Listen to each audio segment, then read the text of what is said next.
नमस्कार दोस्तों, हरे कृष्णा, राधे राधे। कैसे हैं आप सब लोग। दशा माता का पूजा घर पर हम कैसे करेंगे, इसकी संपूर्ण वीडियोस चैनल पर आ चुकी है। आप सभी वीडियोस देख लीजिएगा ताकि आपको सभी तरह से क्वेश्चन आंसर मिल जाए। दशा माता का पूजा कैसे करनी है, डोरा कैसे बनानी है, डोरा धारण कब और कैसे करनी है, और पीपल का वृक्ष नहीं मिला तो घर पर पूजन कैसे करेंगे, पीपल वृक्ष के नीचे पूजन कैसे करेंगे, इन सभी वीडियोस चैनल पर आ चुके हैं। तो आप उन वीडियोस को जरूर देख लीजिएगा। आज इस वीडियो में हम देखेंगे कि पूजन होने के बाद अगर घर पर हम पूजन कर रहे हैं तो चौकी हम कब और कैसे हटाएंगे, और इन जो सामान हम यूज किया है इनका क्या करना है। तो देखिए, सबसे पहले दशा माता को जो गहने हमने बनाया था इनसे शुरू करते हैं। और ये जो सामान है ये मछलियों के लिए खाना बन जाता है। तो आप किसी तालाब में या किसी नदी में इसको आटे का छोटे छोटे लोइया बना के, छोटे छोटे बॉल बना के डाल सकते हैं। तो मछली और जो भी जलज प्राणी होते हैं वो इन चीज़ को खा जाते हैं। तो इनके कोई भी नुकसान नहीं है। इसमें आटा है और हल्दी है तो उनको कोई नुकसान नहीं होगा, ना ही पानी गंदी होगी। तो आप इनको उसमें डाल सकते हैं। इसके बाद देखिए, जो चींटी के लिए हमने भोग निकाला था कि चींटी को लिए भी इस दिन भोग निकाला जाता है। अगर आपने मेन बड़े पेड़ के नीचे पूजन किया है तो वहीं पे छोड़ के आ जाएंगे, और अगर घर पर पूजा किया है तो आप बाद में पूजा के बाद जब भी आप कभी बाहर जाना होगा आपका, तो ये जो आटा है और जो गुड़ है, आटा और गुड़ आप लेके जाइए, बड़े पेड़ के नीचे रख दीजिएगा। तो वहाँ पे चींटियाँ आती है, खा के जाएंगे, ठीक है। और काली चींटी अगर इसको खा के जाते हैं तो उसको बहुत शुभ माना जाता है। इसके बाद देखिए, जो हमने भोग प्रसाद चढ़ाया था, यानी कि जो 10 पुए बनाया था या पूरी बनाया था या 10 चम्मच अगर आपने हलवा बनाया, जो भी भोग आपने बनाया होगा वो भोग घर के किसी बड़े को आप दान कर सकते हैं, किसी पंडित जी को, पंडिताई को दान कर सकते हैं, या भोग प्रसाद स्वरूप अपने घर के लोगों को भी खिला सकते हैं। तो भोग है, भोग खाने के लिए होता है, तो हम इसको किसी को दान भी कर सकते हैं और खुद भी खा सकते हैं। तो आपके यहाँ पे अगर खुद नहीं खाते हैं तो आप खुद मत खाइए, तो इनको दान कर दीजिएगा। देखिए, स्थान काल पात्र के हिसाब से अलग अलग थोड़ी सी नियम इधर उधर हो जाता है, थोड़ी सी चेंज हो जाती है, तो आप अपने घर के नियम के हिसाब से कर लीजिएगा।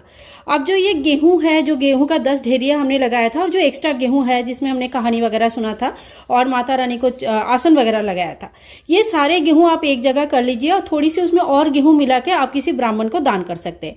और अगर आप ज़्यादा गेहूं नहीं है या मिलाना नहीं चाहते हैं, जो भी है, अगर इतना ही गेहूं है तो आप चिड़िया को डाल सकते हैं।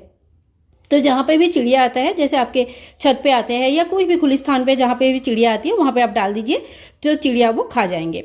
गणपति भगवान को जो आपने बैठाया वो अपने स्थान में रख दीजिए, यानी कि मंदिर में या अपने जहाँ पे भी भगवान को रखते हैं वहाँ पे रख दीजिएगा।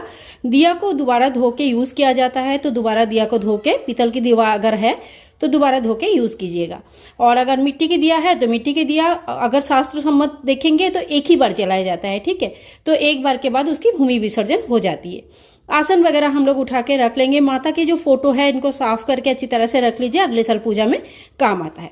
ये जो डोरा है, जो संपदा माता का डोरा है, ये डोरा हम लोग धारण करते हैं, और इनको धारण उसी दिन किया जाता है, और बैसाख के महीने में शुभ दिन देख के इनको खोला जाता है। अगर आप पूरे इतना दिन तक धारण नहीं कर सकते तो फिर आप एक दिन के लिए डोरा पहने, और अगले दिन जो है ना किसी अच्छी जगह पे अच्छी तरह से सुखा के, मतलब अगर गीला रहेगा तो वो उसमें खराब हो जाएगा, फंगस लग जाएगा। अच्छी तरह से सुखा के किसी बॉक्स में, डिब्बे में बंद करके आप अपने भगवान के पूजा स्थल में रख सकते हैं। और जब बैसाख के महीने आएंगे तब आप पूरी विधि विधान से उस डोरा को खोलने का विधि विधान कर सकते हैं, ठीक है। जो फूल है वो तो सुखा के खाद बन जाती है। जो संपदा माता हमने बनाया था, जो पीपल का पत्ते हैं, इस पत्ते को आप चाहे तो धूप में थोड़ी सी सुखा लीजिए और फिर अपने तिजोरी में रख सकते हैं। तो ये बहुत ही शुभ माना जाता है, घर में धन संपत्ति समृद्धि के लिए बहुत अच्छा। संपदा माता लक्ष्मी के ही एक स्वरूप है, तो घर में सुख शांति समृद्धि के लिए इस पूजन को किया जाता है। घर की दशा चेंज करने के लिए, परिवर्तन करने के लिए इस पूजन को की जाती है। तो आप उस पत्ते को, जिसमें दशा माता हमने बनाया, उस पत्ते को रख सकते हैं।